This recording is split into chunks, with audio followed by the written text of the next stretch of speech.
जैसा कि आप लोग प्रायिकता का लेसन पढ़े थे पहले से पिछला हफ्ता, आशा करते सभी सवाल आप लोग से बना होगा जहां तक बताए थे, और जो छोड़ दिए थे बोले थे बनाने के लिए वो भी आप लोग से बना होगा। क्वेश्चन नंबर 13 तक आपका कंप्लीट था। 14 हम बता रहे हैं आज, ठीक है। 14 में है 52 पत्तों की अच्छी प्रकार से फेंटी गई एक गड्डी में से एक पत्ता निकाला जाता है, निम्नलिखित को प्राप्त करने की प्रायिकता ज्ञात कीजिए। जब बोल रहा है 52 पत्तों को, तो आप लोगों को सारा बात ताश के पत्तों के बारे में बताया जा चुका है कि 52 पत्तों में लाल रंग का बादशाह, जब बोल रहा है लाल रंग का बादशाह, दैट मीन्स लाल रंग हमारे पास कितना है टोटल, लाल रंग में हमारे पास 26 है, और बादशाह कितना है, तो एक बादशाह लाल रंग का ईंट में होगा और एक बादशाह हमारा लाल पान में होगा, दोनों मिला के कितना हो गया, दो बादशाह होगा।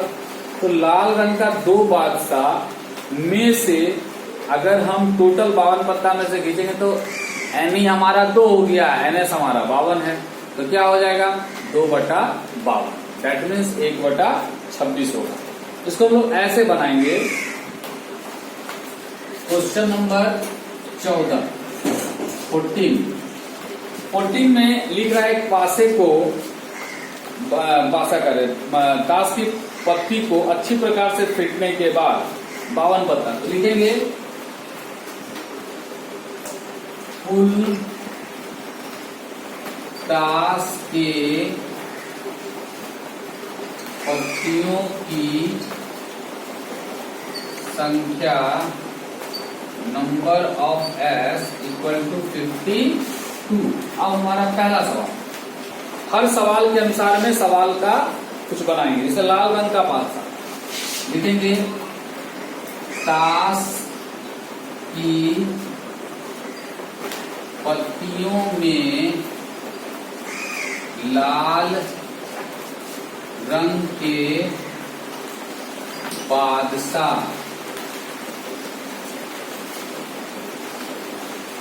होने की कुल संख्या, इसको हम लोग NE कहेंगे, NE1 2। जैसा आपको बताया जा चुका है इस बारे में कि बादशाह कितना होता है, इसका कितना होता है, बेगम कितना होता है, गुलाम कितना होता है, ये ऑलरेडी पिछले क्लास का वीडियो में आपको मिल जाएगा देखने के बाद।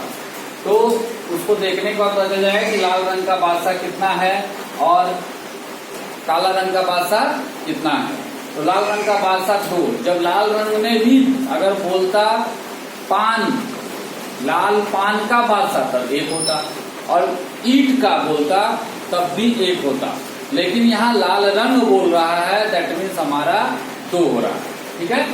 इसका प्रोबेबिलिटी निकालना है, तो PE1 equal to NE1 bye NS। NE1 का 2 है और इसका है 52, 2 एकम 2, 26 जा, यानी 1/26 मेरा क्या हो गया, आंसर हो गया। अब हमारा सवाल है एक फेस कार्ड अर्थात तस्वीर वाला पत्ता। अब एक फेस कार्ड, क्वेश्चन नंबर 2 बोला एक फेस कार्ड, तो फेस कार्ड में चर्चा हम किए हैं, कौन कौन है, बादशाह, बेगम और गुलाम, ये 3 तुम्हारा फेस कार्ड है।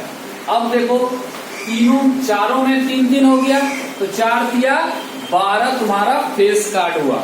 तो इस तरह से लिखेंगे ताश की पत्तियों में फेस कार्ड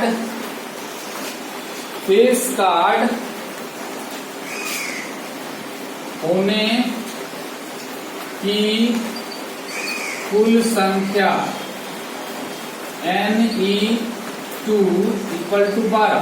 कैसे वो समझ में आ गया, प्रत्येक में 3 है और इधर हो जाएगा 4, तो टोटल 4 भाग में करा हुआ 3 3 3 चौके 12 हो गया। फिर लिखेंगे यहाँ पे PE2 equal to NE2 bye NS। तो NE2 कितना है 12/52, इसको हम लोग काटेंगे, 4 तिया 12 और 4 13 जा 52, दैट मीन्स 3/13 आएगा आंसर। ये समझ में आया? तो जैसे जैसे सवाल है हम उस तरह से यहाँ पे खाली फिल इन द ब्लैंक समझ के भरते चले जाएंगे, और जो जैसा रहेगा। जैसे यहाँ लिख रहा है लाल रंग का तस्वीर वाला पत्ता, तो लाल रंग में तस्वीर वाला पत्ता कितना होगा? 3 और 3 6, इसको 6 करके बनाएंगे। E3 करके पान का गुलाम, पान मतलब लाल पान का गुलाम, तो लाल पान का गुलाम, यहाँ पे लाल नहीं बोला है लेकिन पान बोला है, तो पान जब भी होगा तो लाल पान में ही होगा, ठीक है? क्योंकि काला का जो पान है उसको हुकुम कहा गया है हमारे बुक में, तो हुकुम जब तक नहीं बोलेगा तब तक हम लोग काला नहीं लेंगे।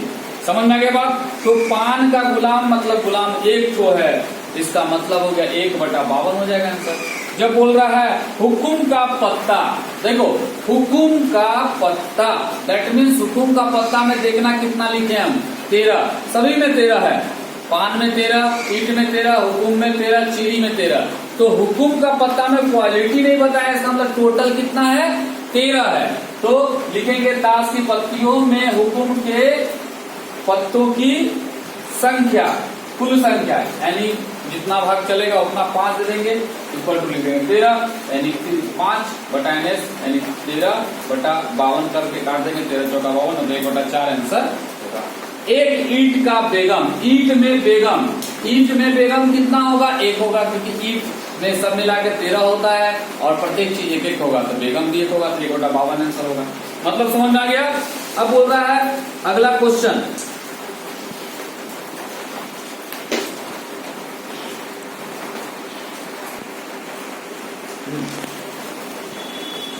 अगला क्वेश्चन है तुम्हारा 15 नंबर।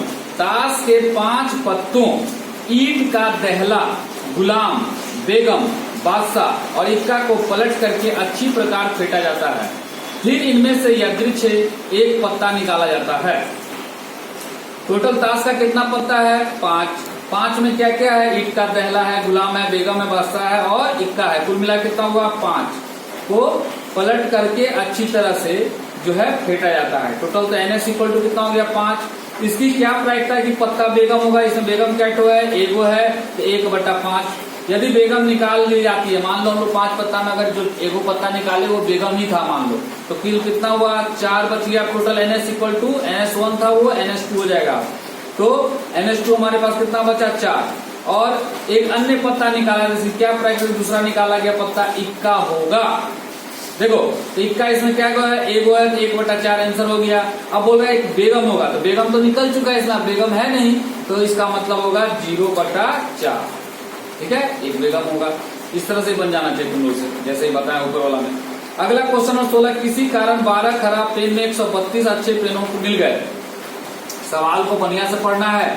किसी कारण 12 खराब पेन 132 अच्छे पेन में मिल गए, यानी खराब पेनों की संख्या 12, अच्छे पेनों की संख्या 132, कुल पेनों की संख्या 144 हो जाएगा। दोनों को जोड़ देंगे तो NS कितना हो गया? 144। अब क्वेश्चन है, केवल देखकर यह नहीं बताया जा सकता कि कोई पेन खराब है या अच्छा।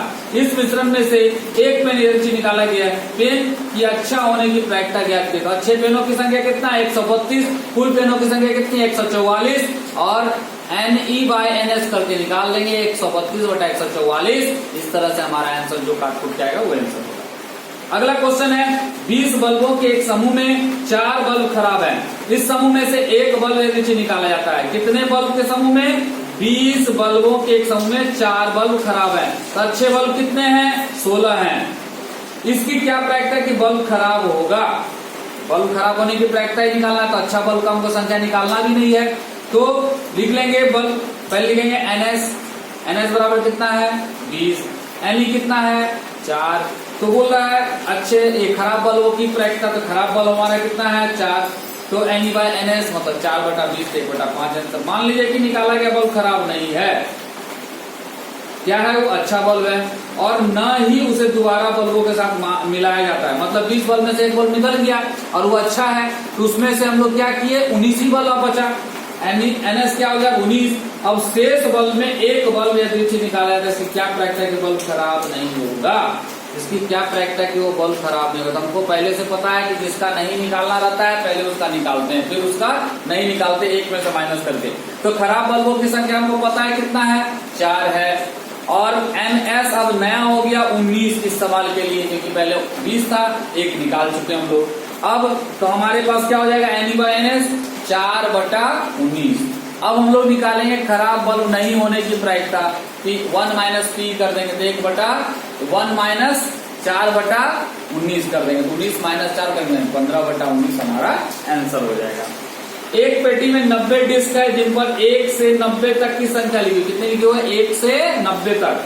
यदि इस पेटी में डिस्क रेडियस निकाली जाए तो इसकी प्रायिकता ज्ञात है कि डिस्क पर अंकित होगी 2 अंकों की संख्या। 1 से 90 तक लिखा हुआ है तो 2 अंकों की संख्या कितना होगा, 1 से लेकर 9 तक हटा दीजिए तो कितना हो जाएगा 90 तक में, बताओ 81, क्योंकि 10 से लेकर 90 तक जा रहा है ना, तो कितना होगा 81, 2 अंकों की संख्या।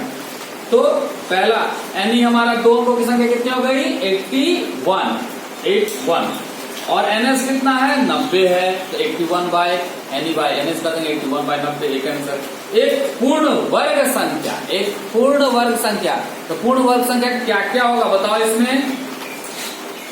पूर्ण वर्ग संख्या होगा पहला 4 होगा, फिर क्या होगा 9, फिर क्या होगा 16, इसी तरह हो जाएगा 25, 36, फिर क्या हो जाएगा 49, फिर क्या हो जाएगा 64, फिर क्या हो जाएगा 81, और आगे हमारा नहीं होगा। तो ये पूर्ण वर्ग संख्या है। तो कुल गिन लेंगे कितना है, 1 2 3 4 5 6 7 8, कुल कितना हुआ 8। और ये NE हो गया, NS हमारे पास कितना है, तो 90 है, बस काट के निकाल लेंगे आंसर। 5 से विभाज्य संख्या जब बोल रहा है तो 5 से विभाज्य संख्या क्या है, 5 10 15 20 25 30 35 40 45 50 55 60 65 70 75 80 85 है ना, और क्या 90 भी। तो कुल हमारे पास कितना हुआ देखो, 1 2 3 4 5 6 7 8 9 10 11 12 13 14 15 16 17 और 18, टोटल 18 है।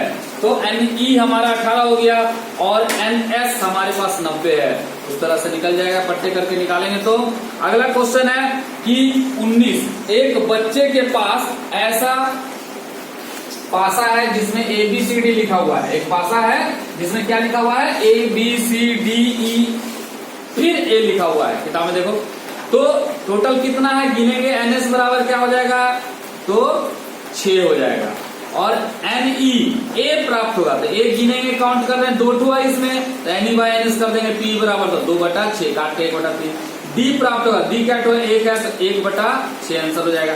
क्वेश्चन नंबर 20 प्रीएक्ट 2 का सवाल भी है ये क्वेश्चन तुम्हारा एग्जाम में नहीं पूछा जाएगा, लिखा हुआ है स्टार वाला जो क्वेश्चन है परीक्षा की दृष्टि से नहीं है, लेकिन इसमें जानना है कि मान लीजिए इस सवाल में यादृच्छिक रूप से गिराते हैं तो इसकी क्या प्रायिकता है कि पासा 1 मीटर व्यास वाले वृत्त के अंदर गिरेगा। तो इस 1 मीटर व्यास वाला जो हमारा है और इसका जो है दोनों का इसमें क्या करेंगे, परिधि निकाल के और इसके अंदर गिरेगा तो क्षेत्रफल, तो इसका 3 गुना 2 6 मीटर और इसका 1 πr² होता है, उसका क्षेत्रफल निकाल देंगे और उसमें देख लेंगे कि कितना हो रहा है, दोनों का पट्टे करके निकाल देंगे, आ जाएगा हमारा। क्वेश्चन नंबर 21, 144 बॉल पेनों का एक समूह 20 बॉल पेन खराब है। 144 बॉल पेन का एक समूह में 20 बॉल खराब है और शेष अच्छे हैं। आप वही पेन खरीदना चाहेंगे जो अच्छा होगा, जाहिर सी बात है, परंतु खराब पेन आप नहीं खरीदना चाहेंगे। दुकानदार इन पेनों में से यादृच्छिक इंक पेन को निकालकर आप खरीद देते हैं। इसकी क्या प्रायिकता है कि आप वह पेन खरीदेंगे, सवाल में ही आंसर छिपा हुआ है, आप वही पेन खरीदेंगे जो पेन अच्छा होगा।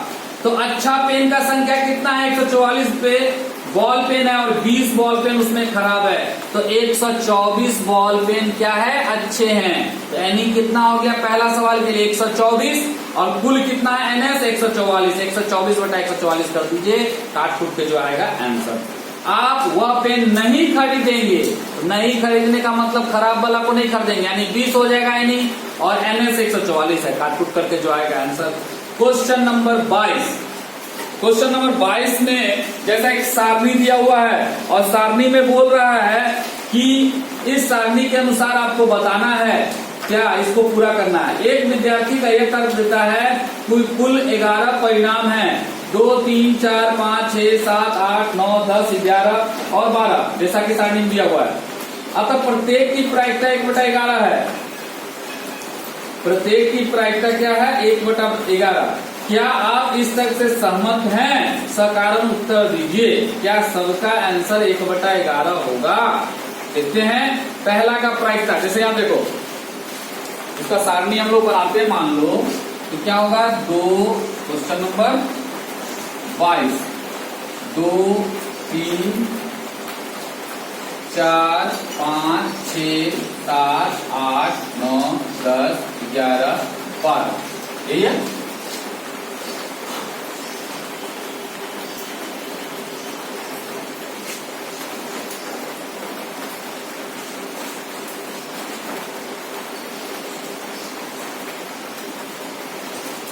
अब देखो इसमें कुछ का प्रायिकता दिया हुआ है 1/36, ये है प्रायिकता और ये संख्या 1/36 दिया हुआ है, और 8 का लिखा है 5/36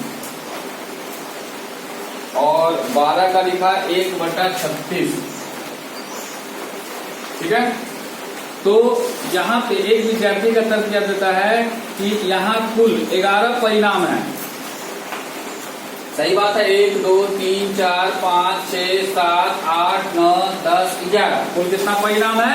11, और प्रत्येक की प्रायिकता 1/11 होगा। क्या आप इस तर्क से सहमत हैं? सकारण उत्तर दीजिए। क्या आपको लग रहा है कि आंसर सही है सबका? तो यहाँ पे हमारा दे रहा है टोटल घटना, दोनों पासों की संख्याओं का योग, दोनों लिख रहा है घटना में। निम्नलिखित सारणी को पूरा करने के लिए आप बोल रहा है, पहला में क्या बोल रहा है?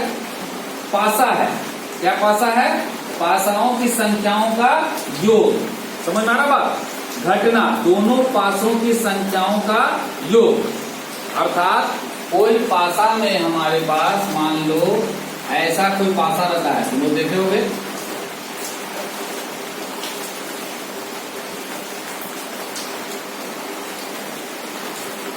ऐसा कोई पासा रहता है, उसमें लिखा रहता है 1, है ना, और इधर में लिखा रहता है 5 नीचे। ठीक है, यहाँ लिखा रहेगा मान लो 2, इधर लिखा रहेगा 4, इधर लिखा रहेगा मान लो 1, 2, 6 ना होगा, 5, 1 से 4, 2, 6, 1, 2, 3, 4, 5, 6, मतलब एक पासा में हमारा क्या लिखा रहता है? 1, 2, 3, 4, 5, 6 ऐसा लिखा रहता है। तो 2 पासा है ना, और वहां बोल रहा है घटना, दोनों पासाओं की संख्याओं का योग, दोनों पासा की संख्याओं का योग। एक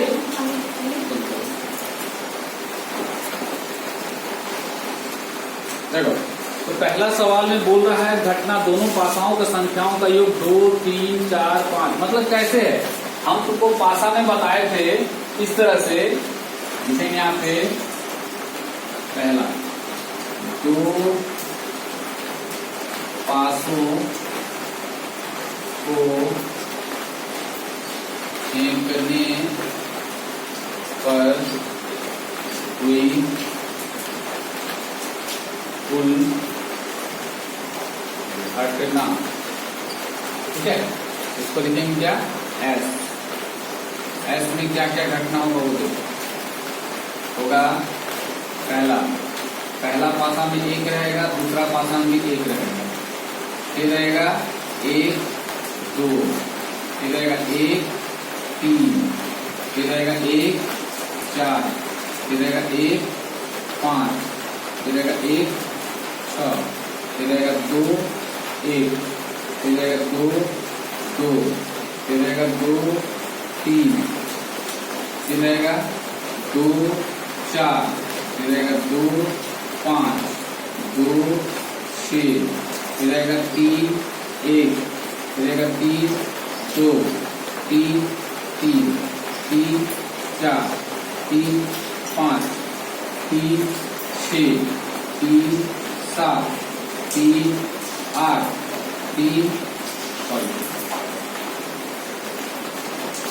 3 6 के बाद हो जाएगा 4 1, 4 2, 4 3, 4 4, 4 5, 4 6, फिर हो जाएगा 5 1, 5 2, 5 3, 5 4, 5 5, 5 6, हो जाएगा 6 1, 6 2, 6 3, 6 4, 6 5, 6 6, ठीक है। तो हम लोग लिखेंगे NS इक्वल टोटल कीजिएंगे तो कितना आएगा 36।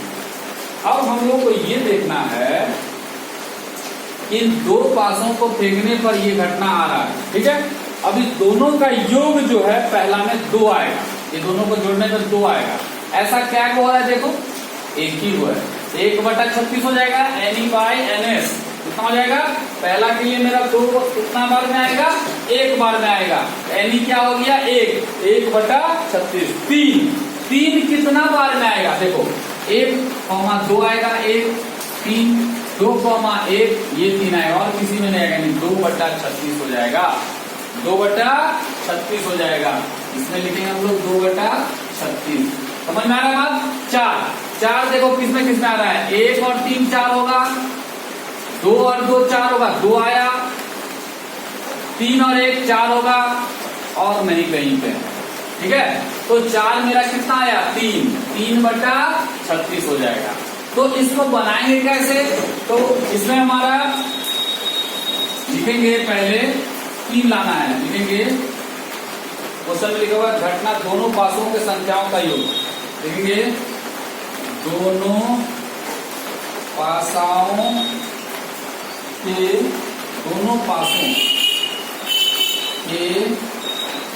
संख्याओं का योग कितना आने पर, 3 आने की घटना हो जाएगा क्या NE1। अब यहाँ पे E1 लिखेंगे, NE बाद में लिखेंगे, तो इसमें हमारा 3 आने की घटना हो रहा है 1,2 और दूसरा आ रहा है 2,1, ठीक है, और नहीं है तो कुल कितना हुआ 2 हुआ। तब इसको लिखेंगे NE1 इक्वल टू 2। हमको निकालना है PE1 यानी हो जाएगा NE1/NS। NE1 का मतलब 2/36 काट देंगे, 2 18 36 मतलब 1/18 आंसर आया। हम लोग यहाँ पे लिख सकते काट कोट के क्या 1/18। इसी तरह से हम लोग बनाएंगे अब दोनों पासों के संख्याओं का योग। अगला है 4, लिखेंगे 4 आने की घटना तो E2 हो जाएगा। 4 देख लेंगे किस किस को जोड़ने पर आ रहा है वो लिखेंगे। अब इसको काउंट करेंगे, तो दोनों मिला के 1 होता है, ये दोनों मिला के 1 होता है, तो 1 और 1 कितना हो गया 2 हो गया। इस तरह से लिखेंगे हम लोग। अब सबका लिख लेंगे, तो पहला सारणी मेरा पूरा हो जाएगा इस तरह से बना के।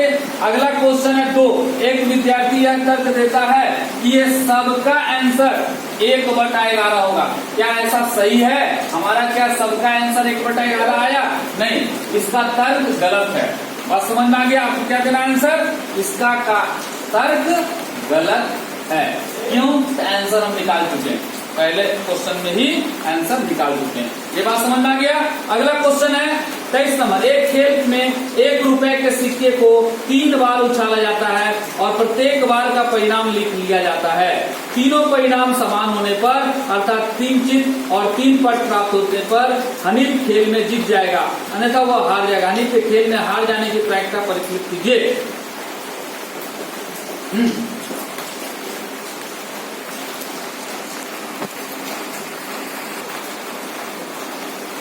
देखो, तो हनीफ के जीतने की प्रायिकता कब होगा?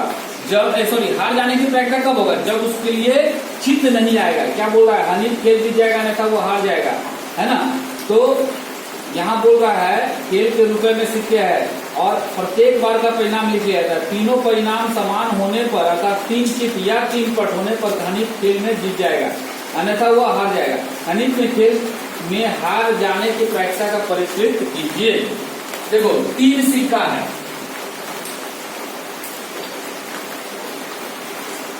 Question number 23। यहाँ पे 3 सिक्का को उछाला जा रहा है। हम बताए हुए थे 1 सिक्का, 2 सिक्का, 3 सिक्का बताए थे। तो लिखेंगे यहाँ पे 3 सिक्के को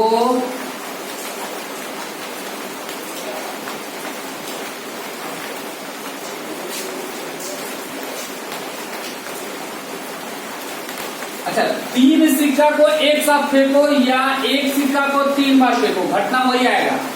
3 सिक्के को चाहे लिखो, 1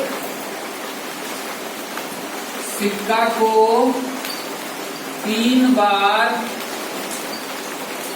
फेंकने पर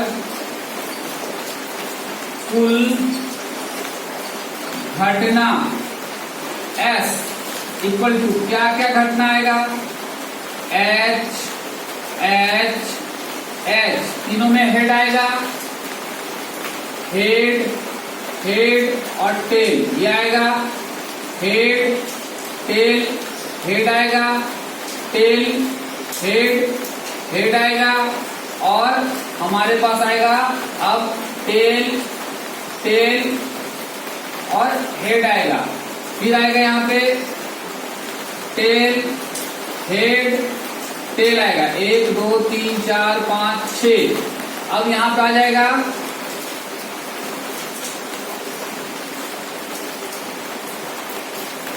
हेड टेल टेल और तीनों में भी टेल आ सकता है। ऐसा कुल कितना घटना आएगा, 8 घटना आएगा। तो हम लोग लिखेंगे number of S equal to 8। अब क्वेश्चन यह है कि 3 बार फेंकने पर उसमें क्या आना चाहिए, या तो तीनों में चित ही आना चाहिए या तीनों में पट आना चाहिए। तो 3 बार फेंका गया, तीनों बार हेड आने का उसका प्रायिकता में कितना बार आ रहा, तीनों में हेड या तीनों में टेल, तीनों में हेड। तो जीतने की प्रायिकता उसकी क्या होगी, ये हेड हेड हेड और टेल टेल टेल, इसी दोनों पर वो जीतेगा। तो हारेगा कितना पे, 1 2 3 4 5 6 पर वो हारेगा, क्योंकि तीनों में इसमें क्या नहीं है, हेड नहीं है, इसमें भी नहीं है, इसमें भी नहीं है, इसमें भी नहीं है। तो इस प्रायिकता से उसको हम लोग क्या करेंगे, हारने के लिए। ठीक है, हनीफ, क्या नाम है, हनीफ, हनीफ लिखेंगे, हनीफ को हारने के लिए, लेकिन उसका हमको जीतने का दिया हुआ है तो हारने का हम नहीं निकालेंगे। हनीफ को जीतने के लिए आने वाली कुल घटना ई, क्या घटना से जीतेगा, एच एच और एच से जीतेगा, टेल टेल और टेल से जीतेगा। तो कितना हो गया, number of E1 E equal to क्या हो जाएगा, 2।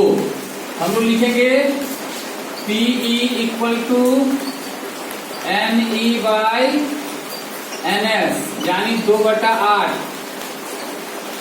1/4।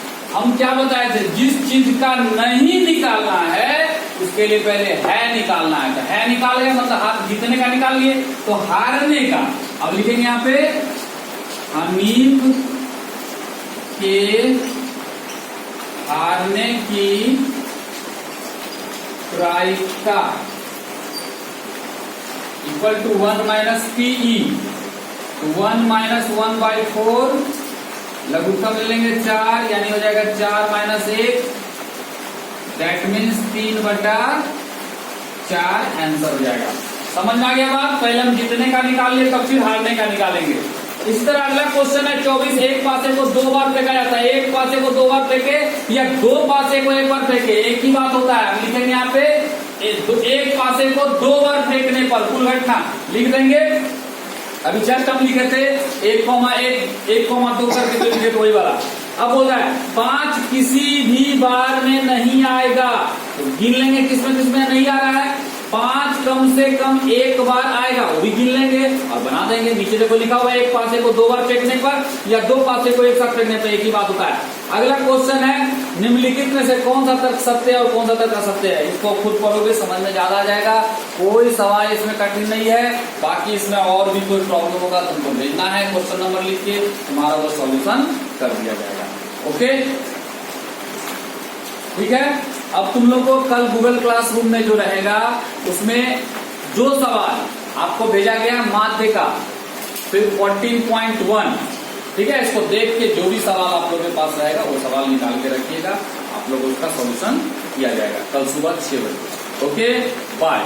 जैसा बोला गया है कि घर में माँ पिताजी को प्रणाम करना है और ये सब जितने बताए गए ट्रिक कॉपी में उतारना है। साथ ही साथ ट्रिक कॉपी के साथ इसको बाकी रफ कॉपी में 10 बार जैसे हम बताते हैं 4 + 4 + 2, ठीक है। कल सभी के पास मैं ट्रिक कॉपी चेक करूंगा। Okay, bye.